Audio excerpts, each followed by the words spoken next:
Hello friends, welcome to this channel. और कैसे हो आप सभी और कैसी चल रही है आपकी स्टडी? कमेंट करके ज़रूर बताइएगा। सबसे पहले तो मैं आपके समक्ष क्षमा प्रार्थी हूँ, क्योंकि मैं आपके साथ आपके एग्ज़ाम के दौरान आपके साथ प्रिपरेशन में कंटिन्यू नहीं रह पाई। उसकी एक वजह है जो मैं आपको शेयर कर चुकी हूँ। फिर भी मुझे बहुत ज़्यादा गिल्ट फील होता है कि मैंने आपका साथ नहीं दे पाया। आर ओ प्रीलिम्स के बाद मैं बिल्कुल भी आपके साथ तैयारी में नहीं हूँ। कुछ ऐसी स्थितियाँ बनी, कुछ ऐसी विषम परिस्थितियाँ बनी कि मैं यूट्यूब पर कंटिन्यू नहीं रह पाई और तैयारी भी पूरी तरह से डिस्टर्ब रही। और मैंने भी लगभग 1 महीना हो ही गया है और तब से बिल्कुल कुछ भी पढ़ाई, किसी भी तरह की मेरी भी पढ़ाई नहीं हुई है। अब लगता है अब शुरू कर पाऊँगी कि अब थोड़े थोड़े हालात सुधर पाए हैं, क्योंकि मैंने आपको शेयर किया था, बताया था लाइव के माध्यम से कि हमारे यहाँ पर थोड़ा बाढ़ का प्रकोप है इस समय। तो इस वजह से बहुत सारी परिस्थितियाँ जो हैं वो विपरीत हो गई हैं, एकदम से जनजीवन अस्त व्यस्त हो चुका है। तो वही एक्सपीरियंस मैं परीक्षा से जोड़कर आपको इस तरह से बताऊंगी। हो सकता है काफ़ी हद तक आपके हेल्प मिले आपको। तो जैसा कि मैं जिस परिवेश से बिलोंग करती हूँ, वहाँ पर पढ़ाई का कोई भी माहौल नहीं है, किसी तरह का कोई गाइडेंस नहीं है और मेरे पास व्यक्तिगत गाइडेंस बिल्कुल ना के बराबर है। जो भी गाइडेंस मेरे पास अवेलेबल है और या जो भी मेरा एक्सपीरियंस है वो मैंने करके सीखा है। मैंने गलतियाँ की हैं, उनको सुधारा है, जिसके लिए मुझे बहुत ज़्यादा धैर्य की ज़रूरत पड़ी। मुझे बहुत चीज़ें सहन करनी पड़ी। जो इस तरह की भी सिचुएशंस मैंने सहन की हैं जो कोई नहीं सहन कर सकता। बस एक जिद थी कि मुझे ये करना है, मेरा बचपन का सपना है, मुझे इसे पूरा करना है।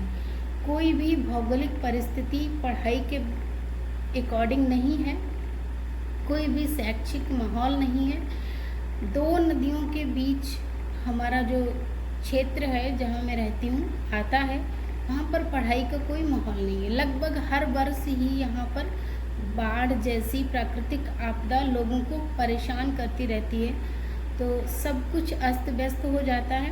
अब जिस जगह पर, जिस स्थान पर, जिस परिवेश में बाढ़ जैसी प्राकृतिक आपदा वर्ष में एक बार अवश्य ही आए, वहाँ की आर्थिक स्थिति बहुत ही खराब रहती है। जब आर्थिक स्थिति खराब रहेगी तो मानसिक स्थिति, सामाजिक स्थिति बिल्कुल भी आप नहीं सोच सकते किस तरह की होगी। मैं ऐसे परिवेश से निकल के आई हूँ, मैंने ऐसे परिवेश से अपनी पढ़ाई शुरू की है और मैं कहीं भी बाहर पढ़ने नहीं गई हूँ अभी तक, ना ही मैंने कहीं ऑफलाइन कोचिंग ली है। जितना जो कुछ पढ़ा है, जो भी पढ़ा है, मैंने थोड़ा बहुत यूट्यूब से गाइडेंस लिया है, वो भी 2019 से। 2019 से पहले मेरे पास कोई भी ऑनलाइन गाइडेंस भी नहीं था, ऑफलाइन गाइडेंस बिल्कुल भी नहीं है, क्योंकि मैंने आपको पहले ही अवगत कराया कि यहाँ क्या जिस तरह के परिवेश से मैंने अपनी शुरुआत की है, तो वहाँ पर तो बिल्कुल भी संभव ही नहीं है कि इतनी बड़ी परीक्षा के बारे में कोई सोच पाए। मैं अकेली ही हूँ इस बड़ी परीक्षा के बारे में सोचने वाली। मैं अपने समय की मैं अकेली लड़की हूँ, फिर भी अभी तक मैंने किसी तरह की हिम्मत नहीं हारी है। कोई बताने वाला नहीं, कोई समझाने वाला नहीं, कोई सिलेबस बताने वाला भी नहीं था। मुझे कुछ नहीं आइडिया था कि मैं किस तरह से UPSC, UPPSC, RO, LT grade और बीईओ यानी कि खंड शिक्षा अधिकारी, यूपी टेट तो मैंने कई बार क्वालिफाई किया है, 2 बार सीटेट क्वालिफाई किया है। ये सब मैं आपको इसलिए बता रही हूँ कि मेरा जो एक ही लक्ष्य था कि मेरे अंदर, लक्ष्य क्या कहूँ, मेरी एक बहुत ही बड़ी विल पावर थी। मुझे हमेशा यही लगता था कि मैं सब कुछ कर सकती हूँ। मुझे कभी लगा ही नहीं कि यहाँ की भौगोलिक स्थिति ऐसी है या आर्थिक स्थिति खराब है, सामाजिक स्थिति खराब है, लोगों की सोच क्या है, ये सब चीज़ें कभी मेरे दिमाग में नहीं आती हैं। मैं जब भी परेशान होती हूँ, मैं अपने आप से होती हूँ कि मैंने ये क्यों नहीं किया, मैंने वो क्यों नहीं किया, क्योंकि फिर बाद में मुझे ये भी रियलाइज़ हो जाता है कि मुझे कोई बताने वाला नहीं था। हाँ, मैंने ये किया और मुझसे ये गलती हुई, इसको मैं सुधारूँगी और नेक्स्ट आगे बढ़ूँगी इससे। आर ओ एग्ज़ाम यानी कि समीक्षा अधिकारी अभी जो प्रीलिम्स हुआ है उसकी स्थिति आपको सभी को अवगत है मेरे बारे में, किस तरह की स्थितियाँ बन गई, तो उनसे बाहर आ पाना बहुत ही बड़ी बात होती है।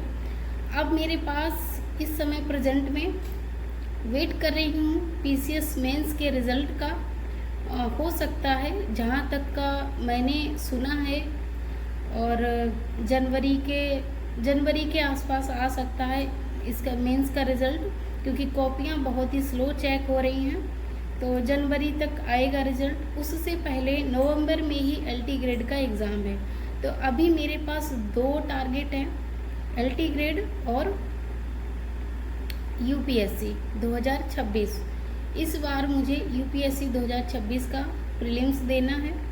जैसा कि मैंने पहले भी बताया आपको कि मैं एक बार यूपीएससी प्री निकाल चुकी हूँ। ऐसी स्थिति में निकाला था, मेरा मेंस तैयार नहीं था और मेंस का सिलेबस भी मेरे पास नहीं था, तो मेंस दिया ही नहीं था मैंने। और बस मैं अपना उन्हीं एग्ज़ाम्स का जो भी एक्सपीरियंस है मैं वही शेयर करना चाहती हूँ इस वीडियो में। तो देखिए, सफल होने के लिए हमें बहुत ज़्यादा स्टडी मटेरियल, बहुत ज़्यादा गाइडेंस और बहुत ज़्यादा क्या कहें कि सोर्सेस, बहुत ज़्यादा चीज़ों की आवश्यकता नहीं होती है सफल होने के लिए। सबसे ज़रूरी चीज़ है सफल होने के लिए आत्मविश्वास। ठीक है, कितनी भी आपके पास संसाधन हो, कितनी भी सुविधाएं हों, कितना भी आपके पास गाइडेंस हो, जब तक आप अपने आप पर भरोसा नहीं करेंगे तब तक आप किसी भी एग्ज़ाम को क्वालिफाई नहीं कर पाएंगे। ये मेरा अपना अनुभव है, क्योंकि मेरे पास ना ही कोई गाइडेंस था, ना ही कोई ज़्यादा सोर्स थे, कुछ भी नहीं था। बस एक जिद थी मेरे अंदर और एक ऐसी स्ट्रॉन्ग विल पावर जो अभी भी है। मुझे यही लगता है कि कोई भी काम इस दुनिया में कठिन नहीं है, बस उस काम को सही तरीके से अगर किया जाए, अगर किसी भी काम को सही तरीके से, बिल्कुल जो डिमांड है, जो प्रक्रिया अपनानी चाहिए, अगर उस प्रक्रिया से उस काम को किया जाए तो वो कोई भी काम असंभव नहीं है। बस ये सोच है मेरे अंदर। तो जैसा कि सिलेबस आप सभी को पता है, आप सभी लोग जानते हैं कि सेम सिलेबस सभी लोग पढ़ते हैं। जो यूट्यूब पर वीडियो आप लोग देखते हो वही सभी कैंडिडेट देखते हैं, सभी लोग वही सोर्स फॉलो करते हैं। जैसे पॉलिटी के लिए लक्ष्मीकांत, मॉडर्न हिस्ट्री के लिए स्पेक्ट्रम और एनसीईआरटी और जितना भी सोर्स होता है सभी के पास अवेलेबल है। बट एक बात ये भी आप सभी लोग जानते हैं, क्वालिफाई सबका नहीं होता है, पेपर क्वालिफाई सबका नहीं होता है, कट ऑफ सब क्रैक सब कोई नहीं कर पाता है। क्यों नहीं कर पाता? उसका सिर्फ एक ही रीज़न है, जैसे कि मैंने थंबनेल पे लिखा है कि सफल होने वाले कुछ और नहीं करते, बस कुछ अलग ढंग से करते हैं। यानी कि सफल होने वाले कुछ अलग नहीं करते, बस कुछ अलग ढंग से करते हैं। तो वो अलग ढंग क्या है, आज इस वीडियो में वही अलग ढंग बताऊंगी। वैसे तो मैं बहुत कुछ शेयर करना चाहती हूँ, ऐसा लगता है एक महीने में जो भी आपसे बातें नहीं हो पाई हैं वो सारी इसी वीडियो में शेयर कर दूँ, लेकिन ऐसा संभव नहीं है, आप लोग भी परेशान हो जाएंगे। तो अलग ढंग क्या है, बस इसी अलग ढंग पे बात करेंगे। सभी के पास सिलेबस है, पहले से ही सभी को टॉपिक पता है कि सिलेबस में कौन कौन से टॉपिक इम्पॉर्टेंट हैं, क्योंकि आप लोग वीडियो बहुत ज़्यादा देखते हो, हर वीडियो में इम्पॉर्टेंट टॉपिक बताए जाते हैं, सभी लोग इम्पॉर्टेंट टॉपिक बताते हैं, शुरू से लेकर लास्ट तक इम्पॉर्टेंट टॉपिक ही चलते रहते हैं। उसके बावजूद भी एग्ज़ाम में अच्छे मार्क्स नहीं आते हैं, कट ऑफ क्लियर नहीं हो पाती है, तो क्या रीज़न है? सबसे बड़ा रीज़न ये है कि आत्मविश्वास की कमी। अगर आपके अंदर आत्मविश्वास की कमी है, आपको अपने ऊपर भरोसा नहीं है, तो आप कितने भी इम्पॉर्टेंट टॉपिक तैयार कर लीजिए, कितना भी सिलेबस पढ़ लीजिए, एग्ज़ाम के दौरान या एग्ज़ाम से 10 दिन पहले, कुछ दिन पहले ही आपको पसीने छूटने लगे, आपको घबराहट लगने लगेगी, आपको ये लगेगा मुझे कुछ भी याद नहीं है, अब मेरा एग्ज़ाम नहीं निकल पाएगा। तो ऐसी स्थिति जब बनती है एग्ज़ाम से पहले, तो जितना हमने साल भर में पढ़ा है वो कुछ माइंड में नहीं रहता है, सब कुछ भूल जाते हैं। तो सबसे पहला सबसे बड़ा हथियार, और आज के टाइम पे तो मैं ये भी कह सकती हूँ, यूट्यूब पे थंबनेल लिखा होता है ब्रह्मास्त्र, ठीक है। तो वो ब्रह्मास्त्र जो होता है, लोग इम्पॉर्टेंट टॉपिक को ब्रह्मास्त्र बताते हैं, वो ब्रह्मास्त्र नहीं होता है। मैं अपना एक्सपीरियंस बताऊंगी, क्योंकि ब्रह्मास्त्र होता है हमारा आत्मविश्वास, ठीक है। जब आत्मविश्वास हमारा बहुत ही हाई लेवल पर होगा और हमको ये लगेगा कि हमने जो पढ़ा है बिल्कुल सही पढ़ा है, सटीक पढ़ा है, यही एग्ज़ाम में आएगा, तो ये होता है आत्मविश्वास। एग्ज़ाम से पहले घबराहट ना लगकर हमें ये रियलाइज़ हो कि हमने जो पढ़ा है वो सही है, और एग्ज़ाम में किसी भी तरह से पूछा जाए हम उसको सॉल्व कर लेंगे बस। और ऐसा कैसे आएगा? आत्मविश्वास कोई ऐसी चीज़ नहीं है कि मैंने कह दिया कि आपके पास आत्मविश्वास होना चाहिए और आपके पास आत्मविश्वास आ गया, तो ऐसा नहीं है। आत्मविश्वास कैसे आएगा? आत्मविश्वास इस तरह से आएगा कि आपको अब ऑब्जर्वेशन करना होगा, अब आपको अपने आसपास देखना होगा, अपनी पूरी लाइफ को एनालिसिस करना होगा। जैसे कि आप किस एग्ज़ाम की तैयारी कर रहे हैं, और इस एग्ज़ाम को क्रैक करने के बाद आप क्या चाहते हैं अपनी लाइफ में, क्या चाहते हैं अपने परिवार में, क्या चाहते हैं अपने आसपास के परिवेश में। तो जब इस तरह की एनालिसिस बैठेंगे करने, तब आपके पास धीरे धीरे आत्मविश्वास बिल्ड होगा। ऐसा नहीं कोई वीडियो देख लिया और आत्मविश्वास बिल्ड हो गया, ऐसा नहीं होता है। आपकी सिचुएशंस, आपकी परिस्थिति आपको धिक्कारेगी कि आप किस परिस्थिति में हो, और आपने वो सोचिए कि आपने क्या सोचकर इतनी बड़ी परीक्षा की तैयारी की थी। तो जब इस तरह से आप अपनी लाइफ को ऑब्जर्वेशन करेंगे, अपने आसपास के पूरे परिवेश का ऑब्जर्वेशन करेंगे, अपनी फैमिली की परिस्थितियों का ऑब्जर्वेशन करेंगे, तब आपके अंदर आत्मविश्वास बिल्ड होगा धीरे धीरे। क्योंकि अगर आप इतना कुछ बदलाव चाहते हैं अपने परिवार में, अपनी ज़िंदगी में, अपने परिवेश में, इतना बदलाव तो बस यहाँ से चाहते हैं, ठीक है। लेकिन अब सिर्फ यहाँ से चाहने से कोई बदलाव नहीं होगा जब तक आप अपने अंदर ये ऊर्जा महसूस नहीं करेंगे कि हाँ, अगर मैं इतना बड़ा काम सोच सकता हूँ या सोच सकती हूँ, तो मैं इतना बड़ा काम कर भी सकता हूँ। तो बस इतना ही आपको सोचना है बैठ के। बाकी आपको परीक्षा को पास करने के लिए कुछ नहीं करना है, ज़्यादा सोर्स नहीं देखने। आपने एक बार, मैंने कई वीडियो में बताया, सिर्फ एक बार आप सिलेबस को देख लो कि इतना सिलेबस है, उसको पढ़ लो, उसको रट लो, चाहे कितनी बार पढ़ना, इतनी बार उसको रट लो कि आपको बिल्कुल जुबान पे रहे आपके कि हाँ, ये टॉपिक है, ये टॉपिक, इस सब्जेक्ट से ये टॉपिक आते हैं। एक सब्जेक्ट के लिए एक ही बुक रखो, ठीक है। जितने लिमिटेड सोर्स रहेंगे आपके पास, उतने ही आपको अच्छा रिस्पॉन्स मिलेगा, आउटपुट अच्छा मिलेगा।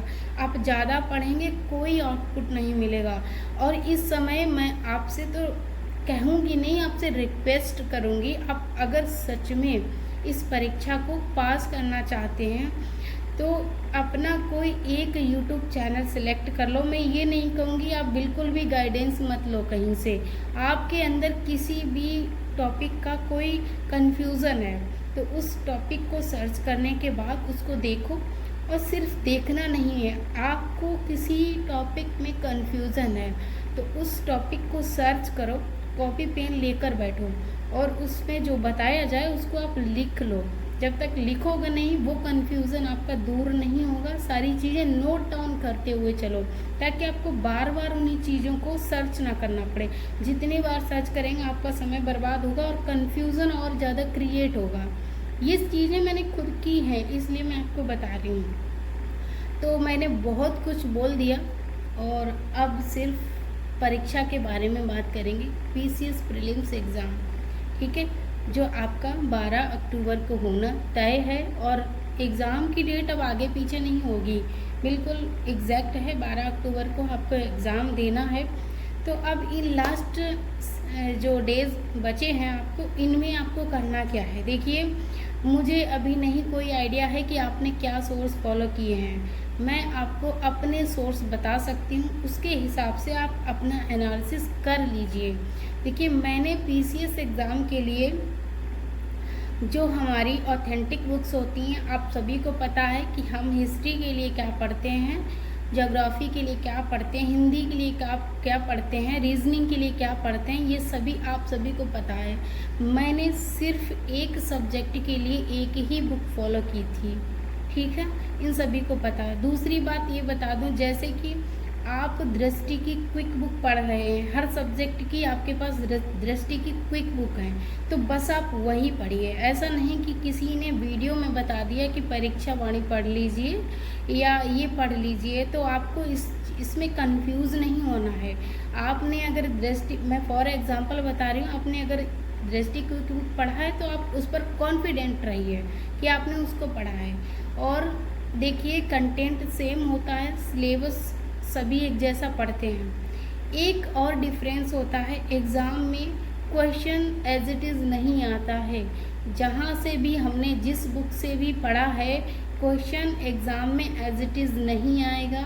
कोई कितने भी सोर्स बता दे, कितने भी सोर्स आप फॉलो कर लें, अगर आप ये सोच कर बैठे हैं कि हमने दृष्टि बुक से पढ़ा है या स्पेक्ट्रम से पढ़ा है और क्वेश्चन वहीं से सीधे उठा लिया जाएगा, ऐसा बिल्कुल नहीं है।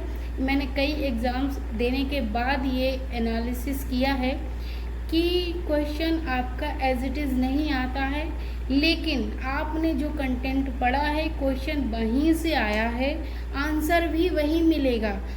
अब एग्जामिनर आपका माइंड मैप करता है कि आपने कंटेंट को किस तरह से पढ़ा था और किस तरह से आप उसका आंसर देंगे। तो देखिए, कंटेंट सेम होता है, तो अब आपको करना क्या है लास्ट टाइम में, अब आपको सिर्फ यही करना है कि अभी तक आपने जो सोर्स फॉलो किए हैं वही करते रहें, जो आपके पास नोट्स हैं वही पढ़ें। अब नया कुछ पढ़ने की बिल्कुल कोशिश ना करें। जितने सोर्स हैं लिमिटेड ही रखें, उन्हीं को बार बार रिकॉल करें, पढ़ें, याद करें, लिख लिख के याद करें। और एक आपने ये भी एक्सपीरियंस आप भी ले चुके होंगे, जैसे कि आरओ एग्ज़ाम में मैं आपके साथ कंटिन्यू थी, तो बहुत सारे कमेंट कर रहे थे मैम ये टॉपिक, जबकि मैंने ऑलरेडी इम्पोर्टेंट टॉपिक सभी बता दिए थे। जो फर्स्ट टारगेट स्टार्ट किया था मैंने, वो किया था लूसेंट और किरण पब्लिकेशन से और घटना चक्र का। अगर लूसेंट, किरण पब्लिकेशन और घटना चक्र बस इतना ही आप पढ़ लेते अच्छे से, तो आरओ की मैं गारंटी लेती हूँ कि कट ऑफ से आप बाहर नहीं होते किसी भी कंडीशन में। लेकिन आप लोग एग्ज़ाम के लास्ट तक मुझसे इम्पॉर्टेंट टॉपिक ही पूछते रहे, ये सबसे बड़ी गलती होती है। स्टार्टिंग में बताया था कि लूसेंट, और फिर जब एग्ज़ाम होने के बाद क्या निकल के आया सामने कि सबसे ज़्यादा क्वेश्चन लूसेंट से ही फंसे थे। और मैं बार बार लूसेंट को क्यों रिकमेंड कर रही थी, क्योंकि मैंने यूपी टेट कई बार निकाला है सिर्फ लूसेंट और किरण पब्लिकेशन पढ़ के, सी टेट निकाला है 2 बार सिर्फ लूसेंट, बीईओ यानी कि खंड शिक्षा अधिकारी और जूनियर एडर का भी एग्ज़ाम दिया था 2021 में। और यूपीएससी, आप यकीन नहीं करेंगे, यूपीएससी जैसे एग्ज़ाम के लिए भी मैंने लूसेंट से ही स्टार्टिंग की थी। अपना जो बेसिक कंप्लीट किया था मैंने लूसेंट और किरण पब्लिकेशन से किया था, उसके बाद मैंने स्टैंडर्ड बुक पढ़ी थी। तो मुझे लगता है कि स्टेट लेवल की जितनी भी वैकेंसी आती हैं तो जीएस के लिए लूसेंट एक मास्टर माइंड है। आप जब तक लूसेंट नहीं पढ़ेंगे आपका बिल्कुल भी अच्छे से जीएस कवर नहीं हो सकता। तो अब लास्ट पॉइंट पे बात करेंगे। बाकी जो भी आपके कमेंट हैं, आपकी जो भी क्वेरीज हैं, जो भी प्रश्न आते हैं आपके माइंड में, वो आप कमेंट के माध्यम से बताइएगा। नेक्स्ट वीडियो में आपसे उस टॉपिक पे बात करेंगे। वैसे कई सारे टॉपिक्स, कई सारी चीज़ें मेरे माइंड में आ रही हैं। वीडियो बहुत ज़्यादा लंबा हो जाएगा, इसलिए हम सिर्फ इतना ही कहेंगे, आप इतनी चीज़ें आप ध्यान कर लीजिए। आपको सिर्फ इतना ही कहेंगे, एग्ज़ाम को अगर क्वालिफाई करना चाहते हैं तो भेड़ चाल ना चलें, एक अपना अलग रोड मैप बनाएं। अपना एक अलग रोड मैप बनाने का मतलब ये है कि जो सभी कर रहे हैं यूट्यूब पर, ये वीडियो देखा, वो वीडियो देखा, ये ना करें। कौन क्या पूछ रहा है, कौन क्या कमेंट कर रहा है, आप सब लोग कमेंट भी रीड करते होंगे, और कौन क्या यूट्यूब पे क्या बता रहा है, ये सब चीज़ें भी फॉलो करते होंगे। किसी के स्टडी ब्लॉग को देखकर भी आप तैयारी कर रहे होंगे। लेकिन अगर एग्ज़ाम क्वालिफाई करना चाहते हैं तो थोड़ा अलग करना पड़ेगा। जो सभी कर रहे हैं वो नहीं करना है। एक ही बुक को कई बार पढ़ना है। पहले मैं भी सुनती थी कि एक बुक को कई बार पढ़ने से क्या एग्ज़ाम क्वालिफाई हो जाएगा, लेकिन ऐसा मैंने किया। एक बुक को कई बार पढ़ने से ही एग्ज़ाम क्वालिफाई होगा। तो अब आपको लास्ट में मैं सिर्फ वो चीज़ें बताऊंगी जो आपको एग्ज़ाम क्वालिफाई करा सकती हैं। नंबर 1, कॉन्फिडेंट होकर पढ़ना है। बिना कॉन्फिडेंस के एग्ज़ाम क्वालिफाई नहीं होगा। दूसरा चीज़ है कि आपको घटना चक्र बिल्कुल स्किप नहीं करना है। प्रीलिम्स एग्ज़ाम के लिए PYQs एक ब्रह्मास्त्र की तरह हैं, ठीक है। सबसे पहला कॉन्फिडेंस, उसके बाद घटना चक्र पूर्वावलोकन का PYQs। दूसरा, आपके पास जो नोट्स हैं, आपने अपनी जो ऑथेंटिक बुक्स हैं जैसे कि दृष्टि क्विक बुक ले लीजिए या कोई अदर बुक है, उसके नोट्स बनाए होंगे, वो ही आपको पढ़ने हैं। उसके बाद आपको लूसेंट और किरण पब्लिकेशन, देखिए लूसेंट और किरण पब्लिकेशन में क्यों बताती हूँ। लूसेंट जो होता है उसमें बहुत ज़्यादा चीज़ें दी गई हैं, उसको पढ़ना है। उसके बाद जो किरण पब्लिकेशन है वो 1 लाइनर फॉर्मेट में है। 1 लाइनर जो है वो आपका रिवीजन के लिए काम आएगा। तो आई होप कि आपकी बहुत सारी चीज़ें क्लियर हो गई होंगी, और नहीं भी हुई हैं तो आप मुझे कमेंट करके बताइएगा। मैं आप कोशिश करूँगी कि सारी चीज़ें आपको बता सकूँ, और कल से मैं आपको इम्पॉर्टेंट टॉपिक जो मैंने नोट डाउन करके रखे थे, जो मैंने पढ़े थे प्रीलिम्स एग्ज़ाम के लिए, वो मैं सारे आपको बता दूँगी। लेकिन स्ट्रेटजी आपकी होनी चाहिए, कॉन्फिडेंट होकर ही पढ़ना है। इसके अलावा कोई चारा नहीं है, कोई रास्ता नहीं है। यूट्यूब देखना बंद कर दीजिए, और जो एक चैनल अपना सिलेक्ट कर लीजिए कि आपका उसके बिना देखे कुछ काम नहीं होने वाला है। इसके अलावा अब लास्ट टाइम में बिल्कुल भी इधर उधर गाइडेंस लेने की ज़रूरत नहीं है। आपके पास आपका सिलेबस है, और आपके पास हर सब्जेक्ट के लिए एक ऑथेंटिक बुक है। बस यही आपका एग्ज़ाम क्वालिफाई कराएंगे, अन्यथा कुछ नहीं। जो आप स्वयं पढ़ेंगे वही एग्ज़ाम में रिकॉल कर पाएंगे। सुना हुआ, देखा हुआ, बताया हुआ ये रिकॉल नहीं होता है कभी। ये मेरा एक्सपीरियंस बोल रहा है कि जो आप खुद से पढ़ेंगे, बार बार पढ़ेंगे, याद करेंगे, चीज़ों को एनालिसिस वे में पढ़ेंगे, वही आपको एग्ज़ाम में रिकॉल हो पाएंगी। और रिवीज़न जितना कर लेंगे उतना ही आप आगे जाएंगे। औरों की अपेक्षा जितना रिवीजन ज़्यादा कर लेंगे आप आगे जाएंगे। तो बस आज के लिए बस इतना ही वीडियो में। Thank you.